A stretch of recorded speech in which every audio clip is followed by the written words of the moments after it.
Assalamualaikum warahmatullahi wabarakatuh. Perkenalkan kami Waalaikumsalam dari kelompok warahmatullahi wabarakatuh. Perkenalkan kami dari kelompok 1. Nama saya Rika Rasmawati dengan NPM 21901011182. Di sini kami akan mempresentasikan tentang proses inovasi pendidikan. Baik, yang pertama adalah proses keputusan inovasi. Ciri pokok inovasi sekaligus pembeda dengan tipe keputusan yang lain adalah yang pertama, adanya ketidaktentuan tentang sesuatu inovasi. Kemudian, jika ada kejelasan, itu namanya sekedar mengambil keputusan. Proses keputusan inovasi adalah proses yang dilalui mulai dari pertama tahu adanya inovasi, kemudian dilanjutkan dengan keputusan menerima atau menolak inovasi, implementasi inovasi, dan konfirmasi terhadap keputusan inovasi yang telah diambilnya. Proses keputusan inovasi tidak berlangsung seketika, tetapi merupakan serangkaian kegiatan yang berlangsung pada jangka waktu yang tertentu, sehingga individu atau organisasi dapat menilai gagasan yang baru sebagai bahan pertimbangan untuk selanjutnya menolak atau menerima inovasi dan menerapkannya. Lanjut bagian yang pertama, proses keputusan inovasi.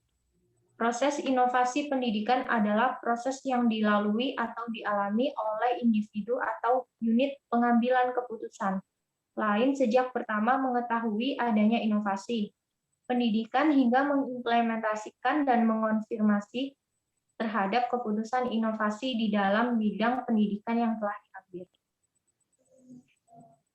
Kemudian proses keputusan inovasi pendidikan merupakan serangkaian kegiatan yang berlangsung dalam jangka waktu tertentu dan tidak berlangsung seketika, sehingga seseorang atau sekelompok orang dapat menilai dan mempertimbangkan inovasi pendidikan yang ditawarkan. Kemudian mengambil keputusan untuk menerima dan menerapkan atau menolaknya. Kata proses mengandung arti bahwa aktivitas itu membutuhkan waktu, dan setiap saat tentu bisa terjadi perubahan.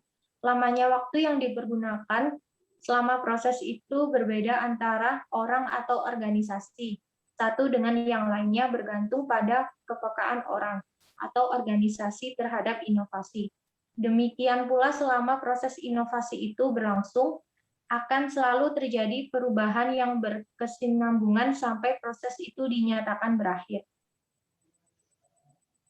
Baik, yang selanjutnya ada proses inovasi pendidikan mempunyai 4 tahapan. Yang pertama, invention, penemuan.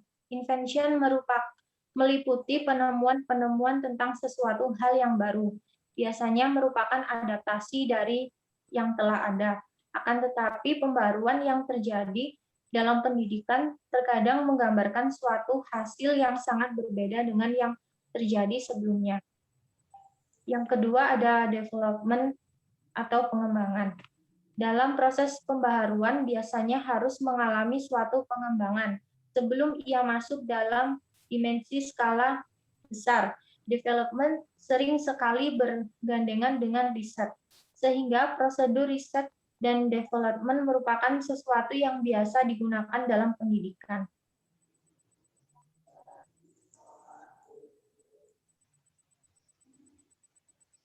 Yang ketiga ada diffusion atau penyebaran. Konsep diffusion seringkali digunakan secara sinonim dengan konsep dissemination.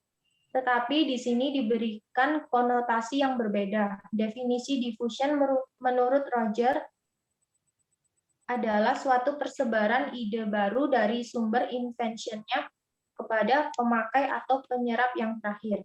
Kemudian yang nomor 4 ada adoption atau penyebaran. Menurut Katz and Hamilton, di definisi proses pembaruan atau dan difusi dalam butir-butir berikut ini adalah penerimaan melebihi waktu biasanya dari beberapa item yang spesifik ide atau praktek kebiasaan oleh individu-individu. Grup atau unit-unit yang dapat mengadopsi lainnya berkaitan saluran komunikasi yang spesifik terhadap struktur sosial dan terhadap sistem nilai atau kultur tertentu. Terima kasih, sekian dari saya. Bisa dilanjutkan dengan Mas Islah. Baik, terima kasih kesempatannya. Saya akan melanjutkan materi yang telah disampaikan oleh teman saya, Mbak Riki Rahmawati. Selanjutnya saya akan menyampaikan tentang difusi inovasi pendidikan.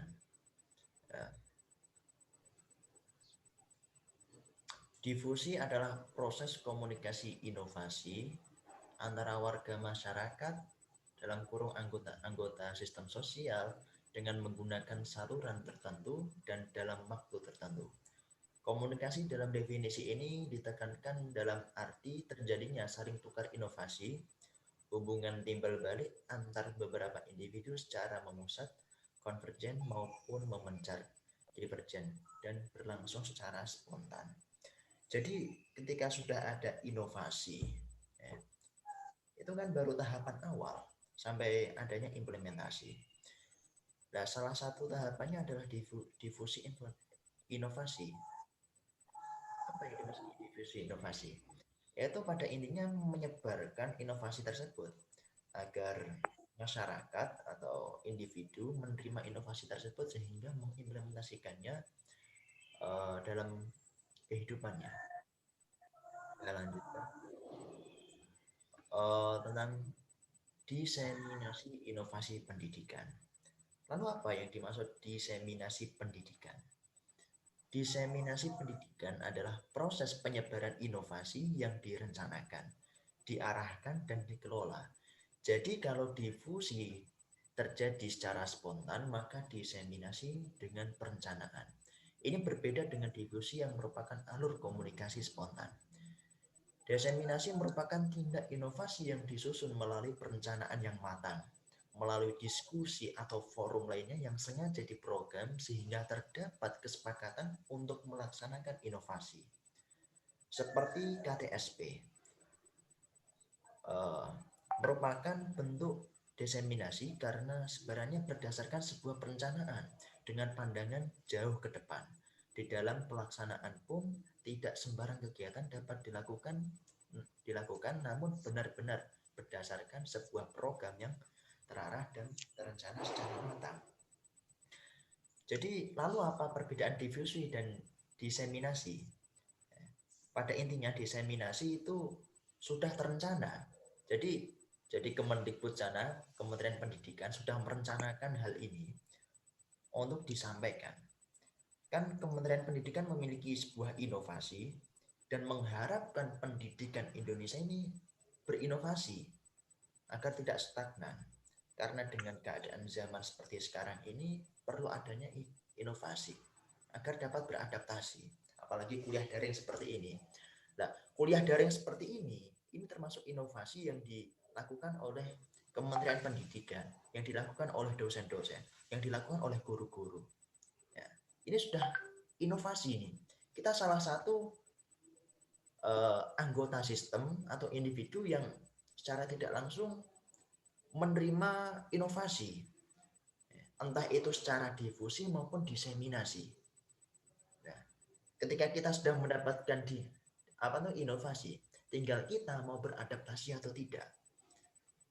Karena jika kita sebagai mahasiswa tidak mau beradaptasi dengan keadaan saat ini, lalu mau sampai kapan? Mau mengeluh sampai kapan? Memang keadaannya seperti ini. Kita gunakan semaksimal mungkin.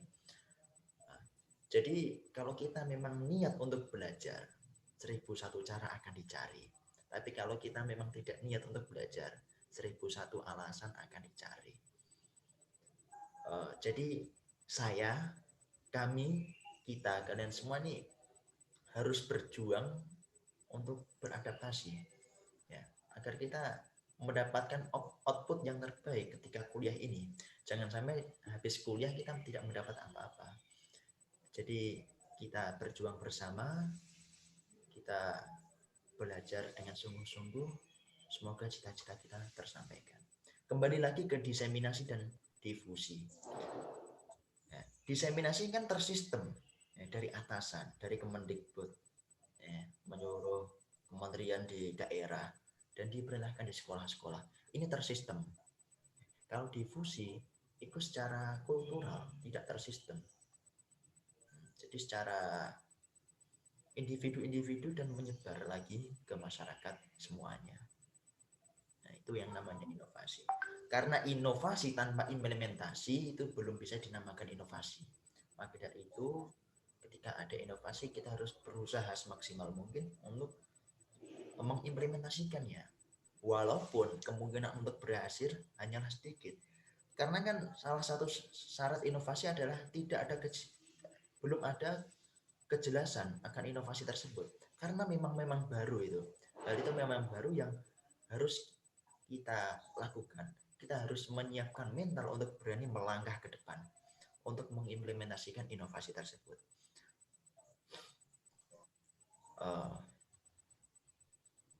Mungkin dilanjut sama Mas Mirzak, monggo. Ya, baik. Saya akan meneruskan dari Mas Islah. Ya, ini faktor yang mempengaruhi inovasi pendidikan. Yang pertama, visi terhadap pendidikan. Pendidikan merupakan persoalan asasi bagi manusia, makhluk yang dapat dididik dan wajib untuk dididik, yang akan tumbuh menjadi manusia dewasa dengan proses pendidikan yang dialaminya. Sejak proses kelahiran manusia telah memiliki potensi dasar yang universal berupa satu, kemampuan untuk memilih di antara yang baik dan tidak atau moral identity. Yang nomor dua, kemampuan dan kebebasan untuk mengembangkan diri sesuai dengan pembawaan dan cita-citanya. Yang nomor empat, adanya ciri-ciri yang khas dengan cita-citanya atau individual identity dan mampu membedakan dirinya dengan orang lain, individu differences.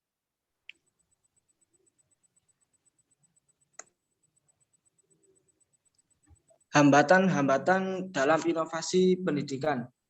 Nomor satu, hambatan psikologis, yakni hambatan yang ditemukan apabila kondisi psikologis individu menjadi faktor penolakan. Hambatan psikologis telah dan masih merupakan kerangka kunci untuk memahami peristiwa yang terjadi apabila orang dan sistem melakukan penolakan terhadap gaya perubahan. Faktor-faktor psikologis lainnya yang dapat mengakibatkan penolakan terhadap inovasi adalah rasa enggan karena sudah cukup dengan keadaan yang ada, tidak mau repot, atau ketidaktahuan tentang masalah.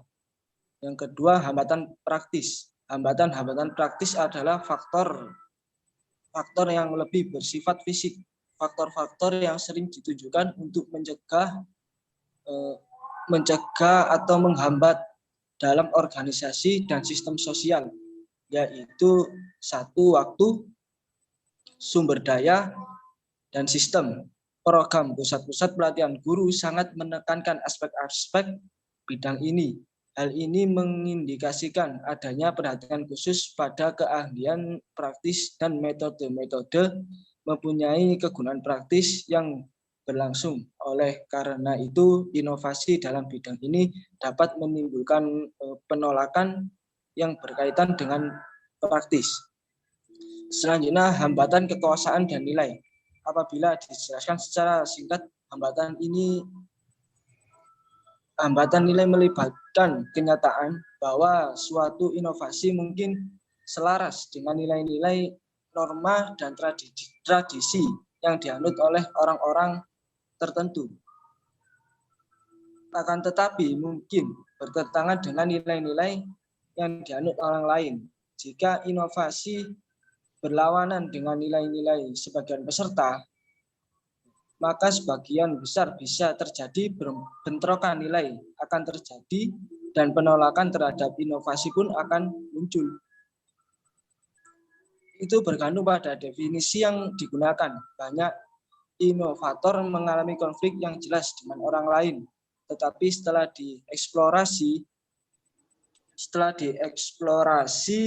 lebih jauh, ternyata mereka mendapati kesepakatan dan aliansi yang dibentuk.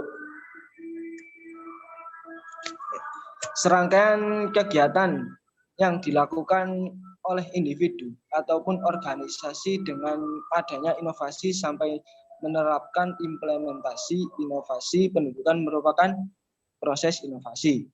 Adanya perubahan yang berkesinambungan sampai proses tersebut dinyatakan berakhir.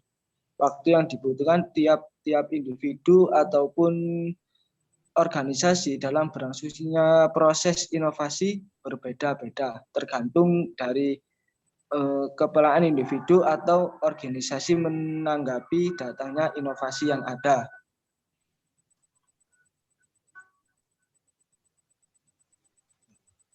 Sekian dari kelompok 1, kurang lebihnya mohon maaf. Semoga bermanfaat.